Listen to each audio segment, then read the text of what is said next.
Good afternoon, Judge Graves, Michael Edney for the Predicted Market, and may it please the court. The CFTC violated the Administrative Procedure Act when it ordered the predicted market to close. This is the rare administrative law case where the agency does not offer a substantive defense of its decision or a list of ills that will come if the market is permitted to go forward.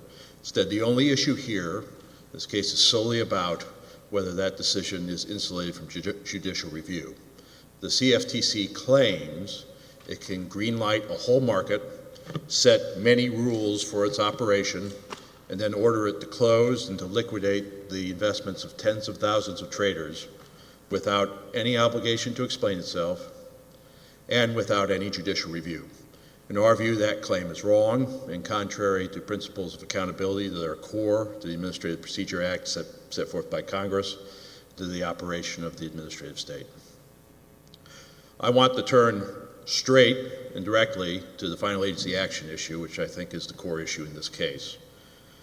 We are urging a rule on this court, and it is as follows, and I think if it is applied here, it resolves this case, that when the staff or division of an agency demands the regulated party stop conduct, and the next stop in that matter is an enforcement action if the instruction is not followed, the staff demand is final agency action, and it is subject to judicial review.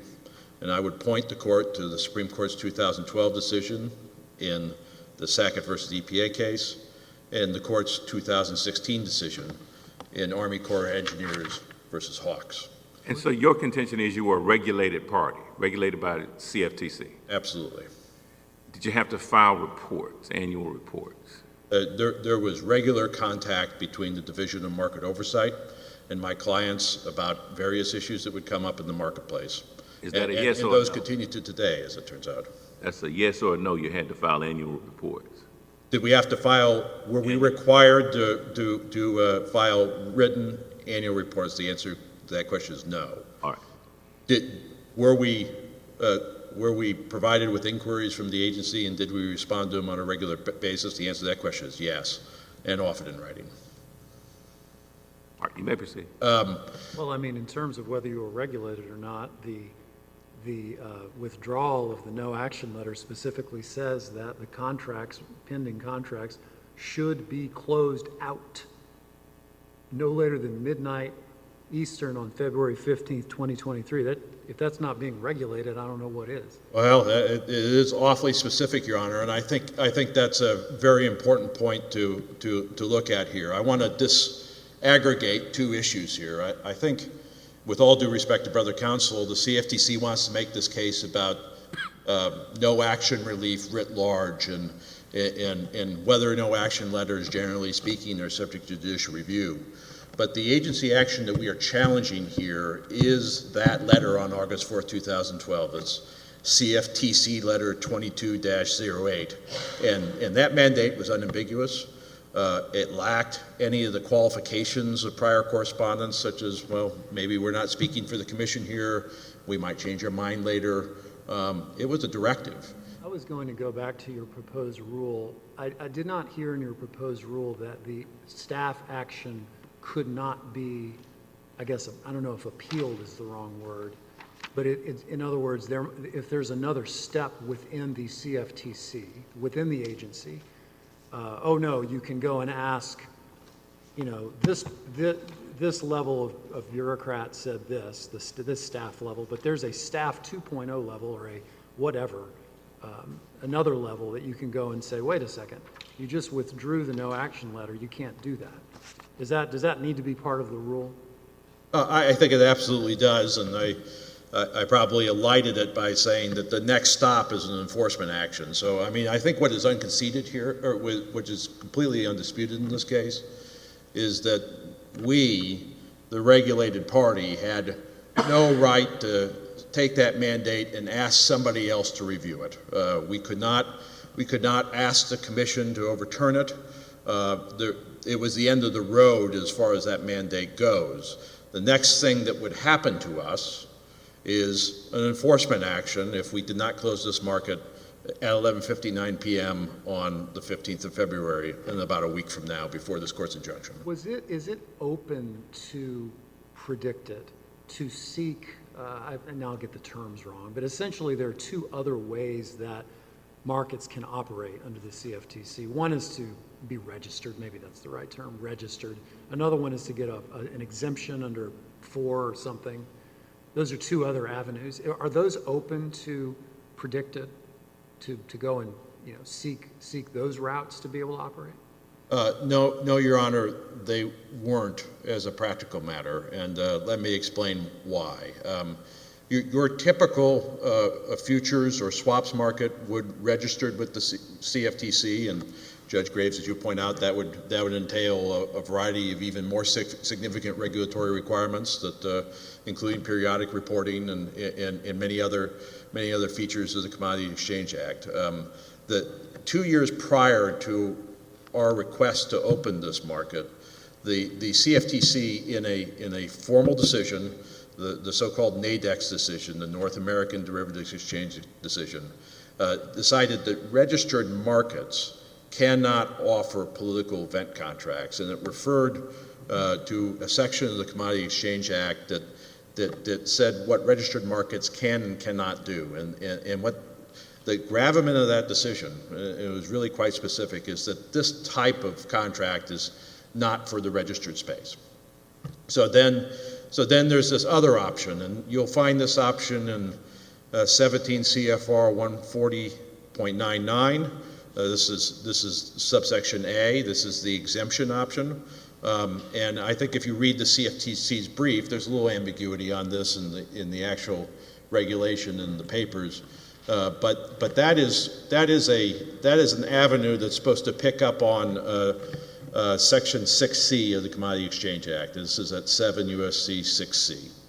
And 6C authorizes the Commission to exempt certain transactions from many aspects of the Act. But that discretion is not unlimited. And particularly subsection C of that section makes clear that those transactions have to occur between appropriate persons. And the appropriate persons are the type of high net worth individuals or brokers or institutions for whom regulation may not, frankly, be warranted because they can protect themselves. That's kind of the exact opposite of what's going on in the predictive market. When Victoria University sought permission to open this market, it wouldn't have done us any good to have the great and wealthy making their investments based on their projection of political events. It needed to be a broad base. So it was a small-scale market with a limited investment of $850 per contract, limited to 5,000 participants, and tried, just like polls, tried to draw from the widest swath of the American populace. That couldn't have helped you at least to establish a precedent. This is a market that's exempt from regulation. Well, it wasn't statutorily available to us because of this restriction on appropriate persons. And this is an argument that we made below, that the CFTC had an opportunity to respond to, and they really haven't disputed that. They haven't said predictive market is a type of market that 6C authority could benefit. It's a very narrow pathway that Congress provided for the CFTC to exempt from. You don't have a customer that qualifies for this. Well, I think all of our customers would have to qualify in order to exempt these transactions from the provisions of the CEA. Every single one of our guys would have to be Morgan Stanley or Elon Musk, or maybe slightly less rich people than that, but certainly not me or a bunch of other guys. So that's the. I think that's where exemption was an option for us. Your Honor, I don't think that whether we chose our way into no action relief really matters at the end of the day. The question is, what does no action relief do? But to the extent it matters, it wasn't a viable choice for us. Well, I guess I will say, you just answered the question that I had in responding to these, because my concern was, if what you're doing is taken away from you, all right, there are other options. And so one, you're telling me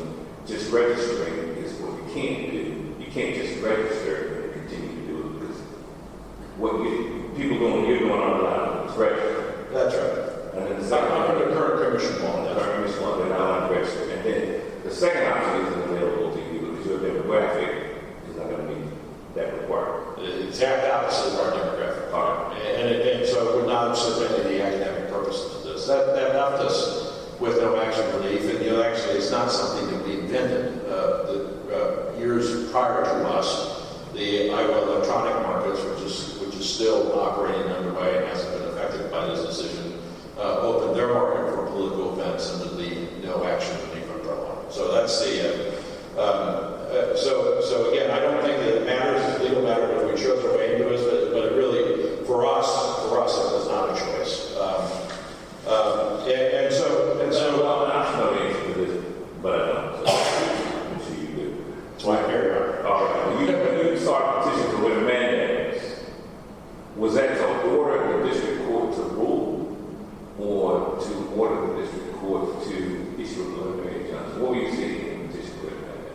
I would have taken either of those, Your Honor, but yes, we asked for either or, either asking the district court to issue a timely decision on our petition, on our motion for preliminary injunction, given the fact the clock was ticking on us, and listen, it's not entirely up to us. We did have a compliance effort to undertake to close the market on February 15th, but the a lot of traders were fleeing and leaving stranded, and a lot of traders who couldn't get out of their positions. So that's just and the district court, in our view, was watching that happen. So we were asking for a more prompt decision or an instruction to enter the preliminary injunction.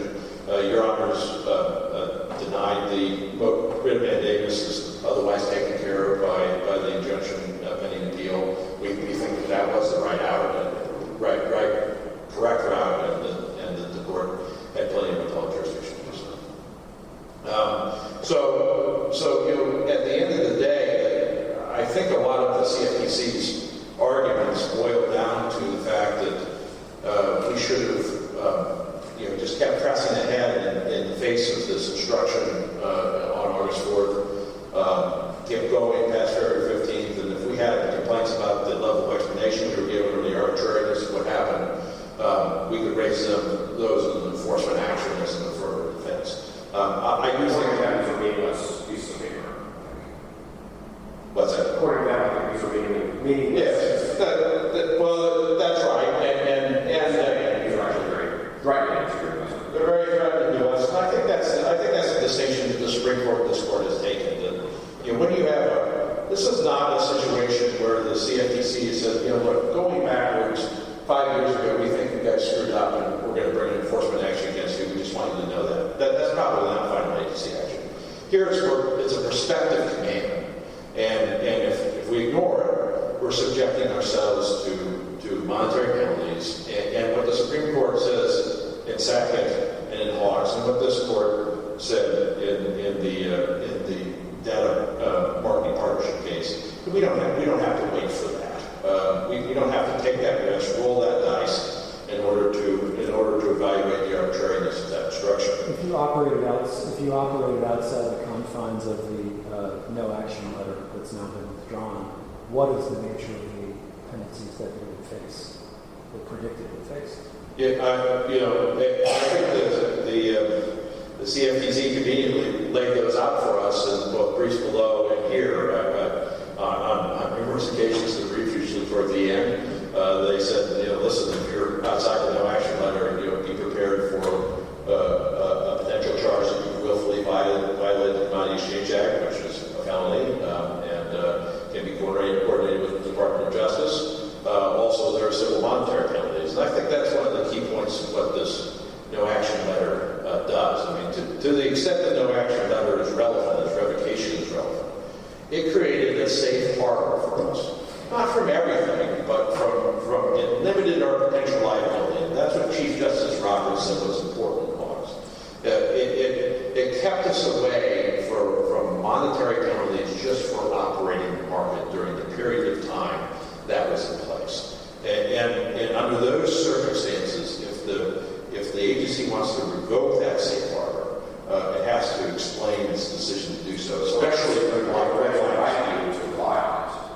That's right. As a matter of fact, 140.99 says, contemplates expressly that it'll be relied on. Just like the advisory opinion, almost identical language, the advisory opinion that was at issue in data marketing partnership, this court's decision in August of last year. What do you make, though, of the point that this is not the agency itself? It's not the commission,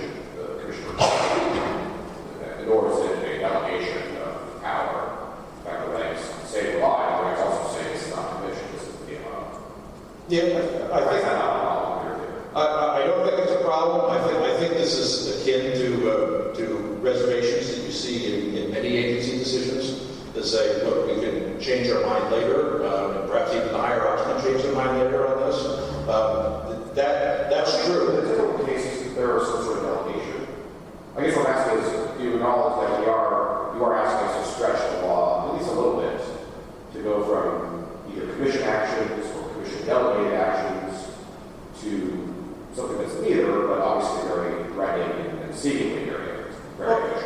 Well, there is a delegation here.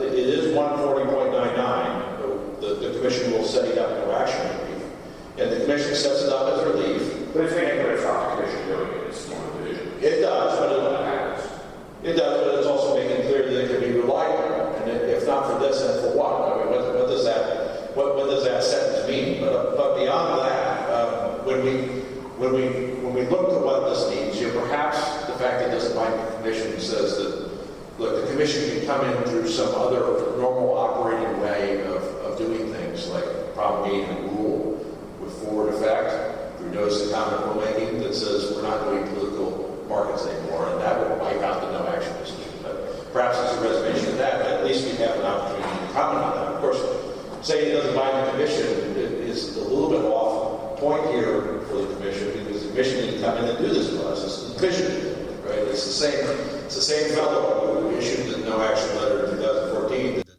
came in and revoked it and threatened us with penalties if we didn't close at a precise minute in February 2023. But I think the thing I want Your Honor to focus on with regard to this question is the safe harbor that the no action relief letter created for us, at least against civil monetary penalties. So let's say the commission comes in and goes in a different direction. Now, one thing I think the commission would have a very hard time doing after this no action letter is saying, while it was in effect, before it changed direction, that you're on the hook for civil monetary penalties while that was happening. As a pragmatic matter, these enforcement actions arise from the division, go to the commission, get approved There's a willfulness component, there's a willfulness component to at least some of the penalties, right? You willfully violated things. Yes, that's in the statute for criminal penalties. If you willfully violate something, if you have a letter saying you need to operate within these parameters.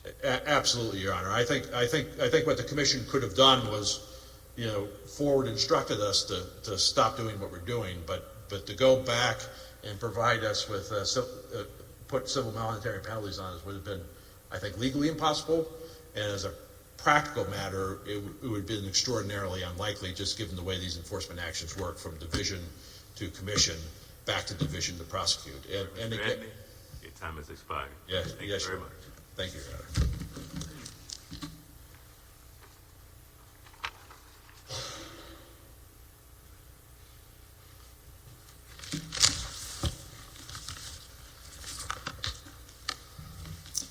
Good afternoon, Your Honors. Kyle Druding for the United States Commodity Futures Trading Commission.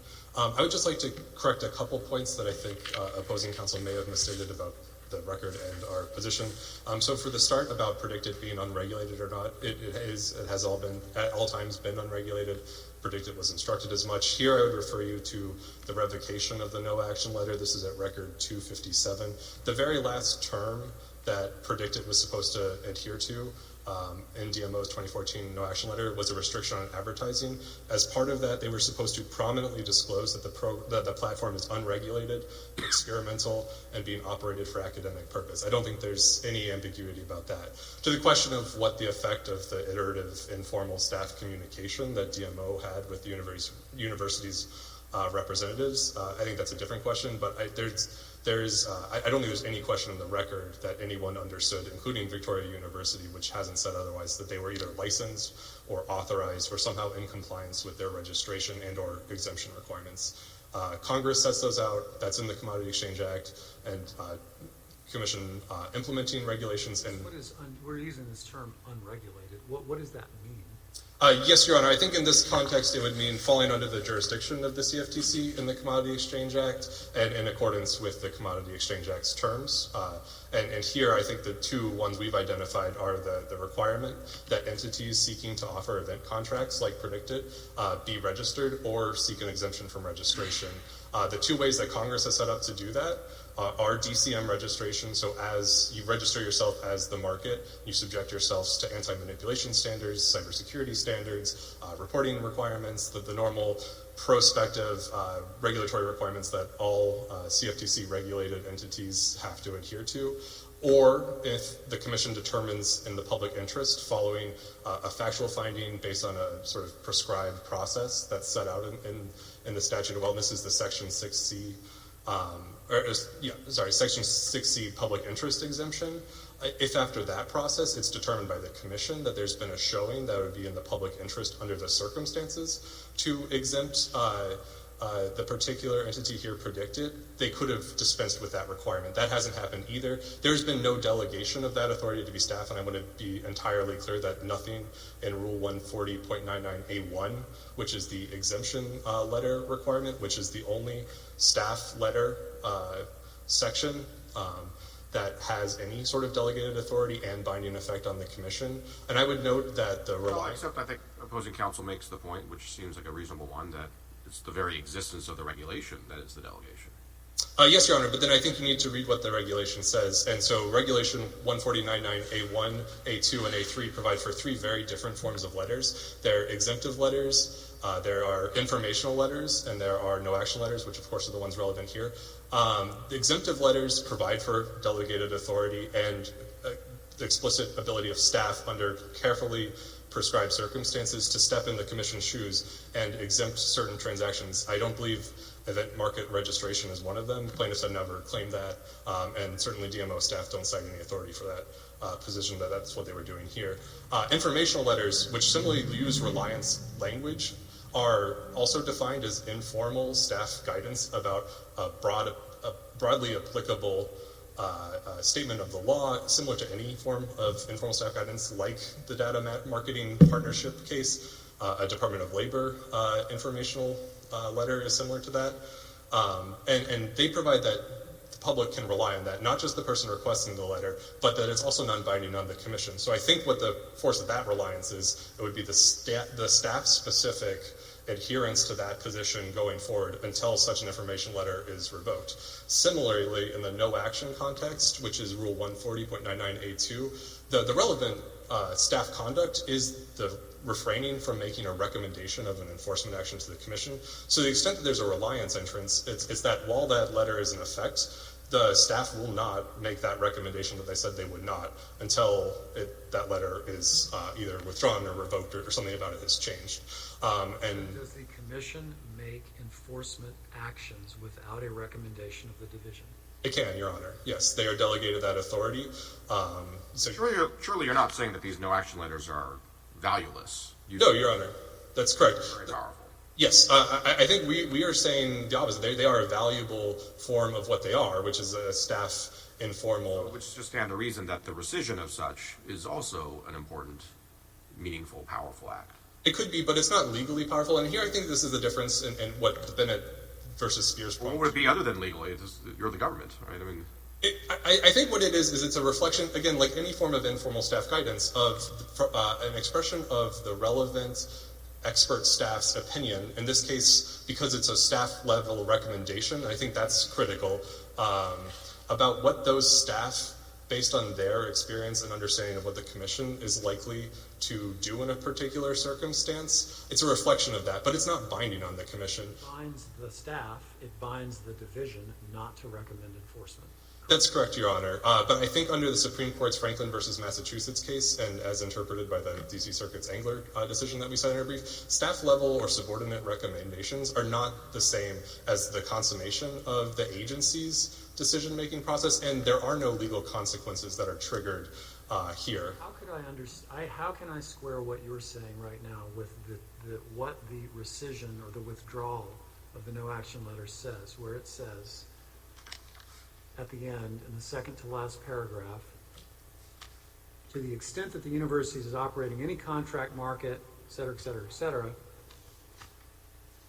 all of those related and remaining listed contracts and positions comprising all associated open interests in such market should be closed out and or liquidated no later than 11:59 p.m. Eastern on February 15th, 2023. If this is just a recommendation,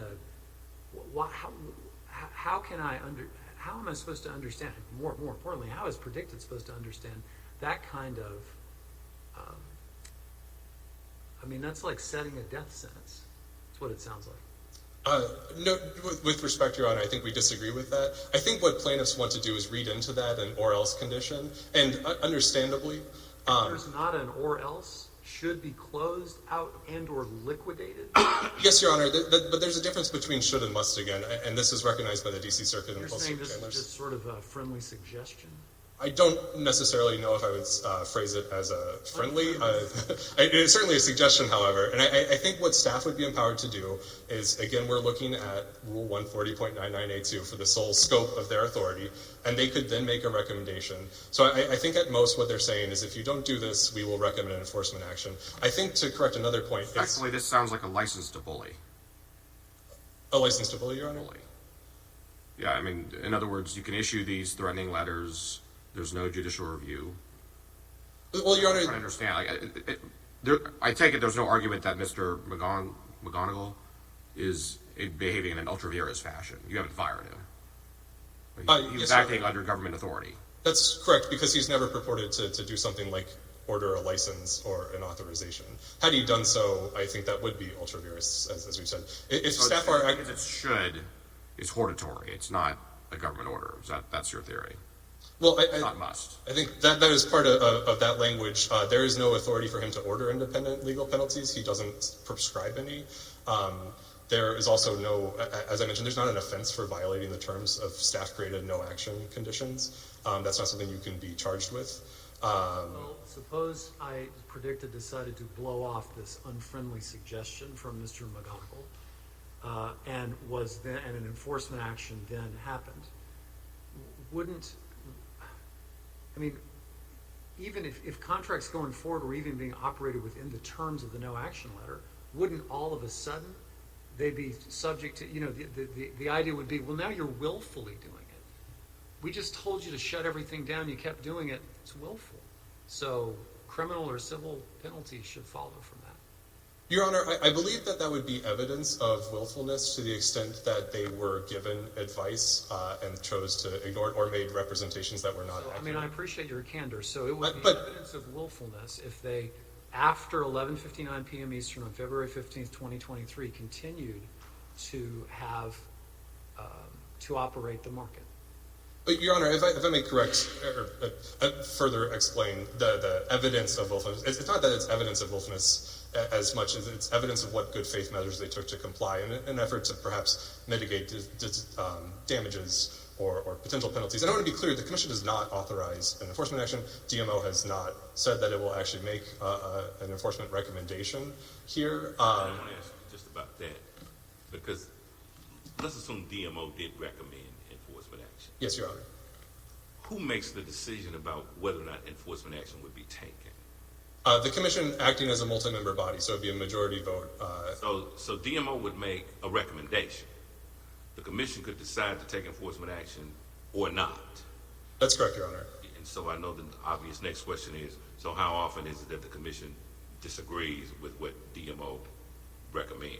I'm not aware of that, and it's not on the record. It's not part of the amended complaint allegations either. I don't believe Predicted was relying on some sort of... But at the step where CTFC, and now I'm getting these initials, CTFC decides to take enforcement action, then they get notice and some opportunity to be heard in connection with that. Absolutely, Your Honor. And so I think this is the long-standing Ewing doctrine that plaintiffs and to the extent we didn't explain it clearly, we apologize, but I think it's a long-standing principle of administrative law that when you're challenging what are charging decisions, you don't file a declaratory action and then seek an injunction saying, please, you cannot charge me. You take the complaint and then you file affirmative defenses. I don't understand that that's what they're doing at all. What they're doing is they were relying on the no action letter as the regulation says they may do, and now the no action letter has been withdrawn without explanation. So all those reliance interests, which they say are irreparable, have now been evaporated, right? Your Honor, to the extent there was a reliance interest, it was solely to the extent under 140.99A2 that the DMO staff would not make an affirmative enforcement. But the fact that the regulation says only the beneficiary may rely upon the no action letter suggests that the no action letter has value to the beneficiary. Yes, Your Honor. I imagine it would be valuable to know that you are not going to have an enforcement recommendation made against you by one particular part of the agency. But notably, it's not binding on the Commission, as we've discussed, but it's also not binding on the other divisions, including the Division of Enforcement. So we're the Division of Enforcement to receive a complaint and make a recommendation, regardless of what DMO had said in the no action letter. Confirm, there is no appeal from the withdrawal of the no action letter. There's no appeal in the sense that you cannot challenge the terms of the withdrawal letter itself, but there is further process in the Commission's decision-making process in that the Commission still has to authorize an enforcement action, as Judge Graves noted. There's no one else in the CFTC I can go to say, oh, please don't withdraw my no action letter, right? The issuing staff would be who you would go to. That's correct, Your Honor. You could go back to McGonigal, right? But nobody else. Yes, the Division of Market Oversight, who was the only person bound by this letter and issued it, would be the person who would either rescind or re-rescind, as the case may be. Okay. Whoever is currently occupying that role, yes, Your Honor. Can you help me out with what sounds to me like a paradox in your position, and I want to give you the opportunity to explain away why I'm wrong. On the one hand, the document means nothing. and you say that because, and that's your basis for saying you can't sue to protect your right to go to the market. So for now, document means nothing. But if you go to market, then you're going to be punished based on this document. So that, more penalties, willfulness, all that. So the document does mean something after all. That's the catch-22 that I see you're essentially posing to the market here. No, Your Honor, I think neither parts of that is what we're saying. I think what we're saying is there's no safe harbor. So if you look at the Hawks case, right, that was a jurisdictional determination by the Army Corps. And final jurisdictional determinations of the Army Corps bind both the U.S. Army Corps and the EPA from a 5-year period starting an enforcement action, as the Supreme Court noted. It doubles your potential monetary penalties, and it prevents you from getting other permits necessary for whatever project it is you want to do under the Clean Water Act. There's nothing of that sort here. To the extent that someone in Predicted's situation sought informal staff guidance here in the form of a no-action letter, but it could equally have been an informational letter, I think that may be evidence of good faith effort to try to comply or at least minimize potential responsibility. Now, were the case that those representations were false, obviously, I think that would be a different question. So the question, I think, is a factual one. Under the circumstances, what would the effort of having tried to secure, abide by the no-action letter meant, and in terms of sort of a damages good faith situation, but there's nothing that triggers that the same way that there's a formal safe harbor for either the jurisdictional determination by Army Corps I mentioned, or in the Sackett case, an EPA compliance order that imposes similarly permanent limitations, sort of formally triggered enhanced penalties. This document means something, clearly. The consequences flow from this rescission document. Your point is just following the text of the APA, they just can't do anything about it. Yes, Your Honor. I think this document is valuable the same way other informal staff guidance is valuable. I think the document means what it says. I think Rule 149.9A2 means what it says. I think the APA means what it says. And so if you take all those things together, there is not the sort of licensing authority, which really is the contradiction in plaintiff's position, that they received an affirmative license that Congress never authorized, the Commission never delegated, and staff never purported to give them. I think that's the issue. You don't think a no-action letter that they're induced to rely on under the regs is, what's the language from the APA, a form of permission? No, Your Honor, we don't. I think for the reason given in the shared... You see why it would feel like that to many people. I can understand how broadly the APA defines its terms, but there has to be a... And not just that, I mean, just reading the letter, I mean, both the original letter and the second one, it looks like you're saying you can do this, and as it turns out, you can't do this because you violated various rules. Well, I don't think you get that from Permission granted, permission denied. I think you don't get that from reading the letter, Your Honor. So if you look at the letter, the sole cherry-picked word that plaintiffs use, it comes from the introduction, like the second paragraph that says, you are hereby allowed, or you are requesting permission, summarizing Victoria University's position that they are seeking permission to operate under the CEA. But then you jump ahead to the actual relief provision, which is the operation of a nonprofit electronic market. Yes, which is characterizing their position. It's not safe. But then you go to the sort of operative provision of the relief letter, which is at pages 5 and 6.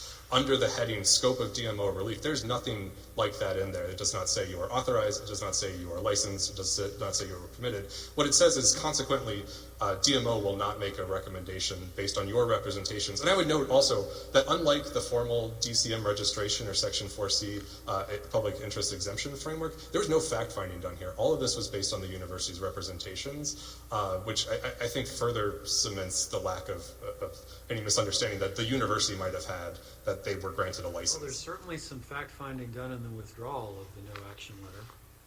In the first sentence of the next to last paragraph, it says, the university has not operated its market in compliance with the terms of letter 14-130. With no explanation of why, and then it goes on to say, as a result, letter 14-130 is hereby withdrawn. Back to the original no action letter, it is described as the scope of no action relief provided by DMO. What does relief mean in that context? Absolutely. Again, Your Honor, it's what's provided for in Rule 149.982. It's that the staff will not make an enforcement recommendation while that letter is still out there, which is what happened here. And so I think according to the plain language of Rule 149.982, the plain language of that letter, there's nothing equivalent to a license. And I would note to Your Honor's question of whether or not it's another form of permission, even if it were considered agency action, it's not final agency action because it doesn't meet the Bennett prongs. So I don't think our argument necessarily hinges on whether or not this qualifies as another form of permission or relief of some sort. It really is that it's not the consummation of the Commission's decision-making process, because the Commission hasn't reached an enforcement determination, and it's not something from which rights or obligations are determined. Well, we know from the rescission letter that the department has found that Predicted is not being operated under the terms of the no action letter. We know that. Yes, Your Honor, that is DMO's position, which I would also add is equally non-binding on the Commission. And to the point that we don't yet have an administrative record, and I know plaintiffs have worked on this, that we have not yet offered a merits defense. I think the reason for that is given the procedural posture. We're still at the threshold of this litigation. The administrative record hasn't been produced. We're not at the summary judgment phase, so we don't know the full extent of this. As plaintiffs mentioned, there was a number of communications not reflected in these letters, although referenced. So there were, in the 2014 no action letter, DMO notes that some of the university's representations were made over phone calls and emails and meetings rather than just in the formal letters that were attached to the amended complaint. So we know that there were additional communications here. And I would note specifically that as early as 2014, and this is at record 155, that DMO's chief counsel's office was in correspondence with the university's then counsel at Arnold and Porter, raising questions about Predicted's compliance with what they characterize as indiscriminate advertising in out-of-scope contracts, authorizing people to essentially bet on the number of Ebola cases that would happen in the United States. And that's not something that we've disclosed. That was an attachment to their preliminary injunction motion. So I would say, Your Honor, to the extent there's fact-finding and to the extent that the university, which is not here to speak for itself, may have been aware of these reasons, that's not yet on the record. Thank you, Counsel. Your time has expired. Thank you, Your Honors. Rebuttal.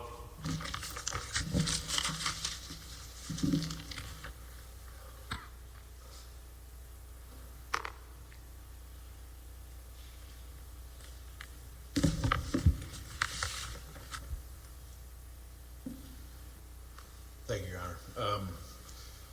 I want to start with the difference between should and must.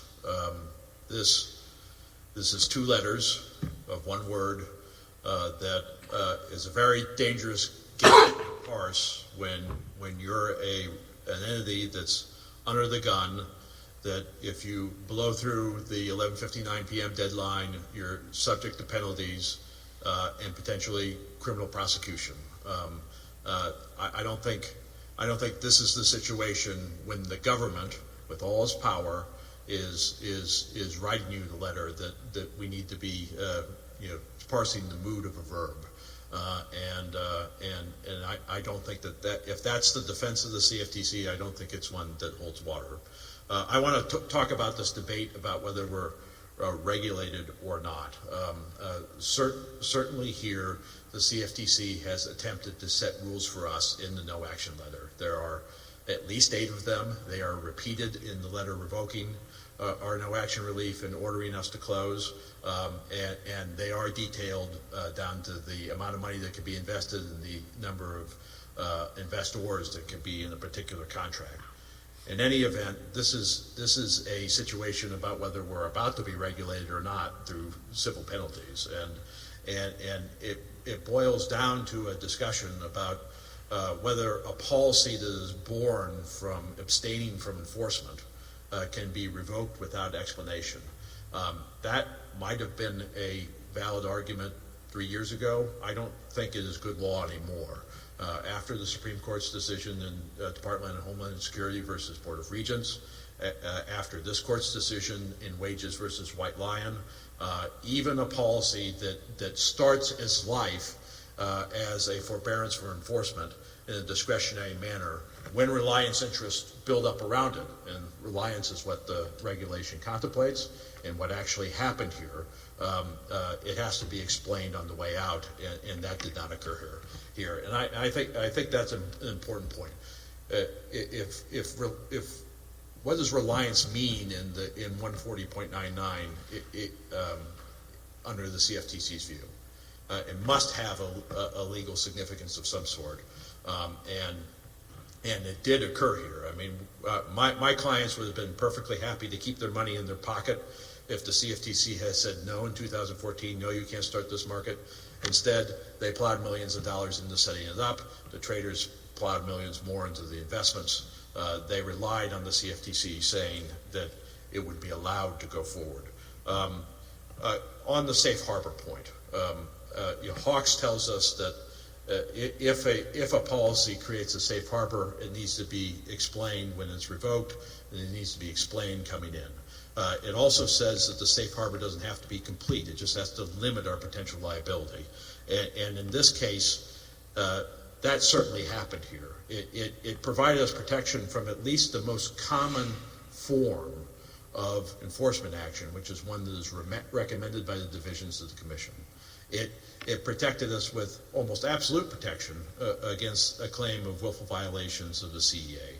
And it provided us with effective protection against civil money penalties for just running this market while the no action letter was in place. And what Hawks says is that when that safe harbor is created, it is a final agency action. It needs to be explained on the way in and on the way out, and on the way out, it wasn't explained. I want to also turn to Judge Ho to the license issue that we did not talk about at the beginning of this argument, but that you brought up with CFTC Counsel. I think this absolutely is another form of permission under 551(8) of the Administrative Procedure Act and the definition of license. Oddly enough, that section goes through what licenses could be. It could be registration, it could be exemption from a requirement, or it could be any other form of permission. And I think if you turn to 145, the first sentences of the no action letter, the agency knows that this is allowing the market to be set up. And in that regard, we need to distinguish all no action letters from this no action letter. Your normal no action letter, Your Honors, is concerns an incremental feature of business conduct for an ongoing business. This no action letter allowed us to set up a business in the first place. And again, if they had said no the money would still be in our pockets. We would have been disappointed, but these reliance interests would not have built up. This is a super no action letter. It's not upending the entire process. And the concerns that the CFTC's raised about the systemic issues in the administrative state should not be a concern to this court. If your honors have any further questions, I see my time has expired. All right, thank you, counsel. Thank you, your honors. We'll take this matter under advisement, and we are adjourned.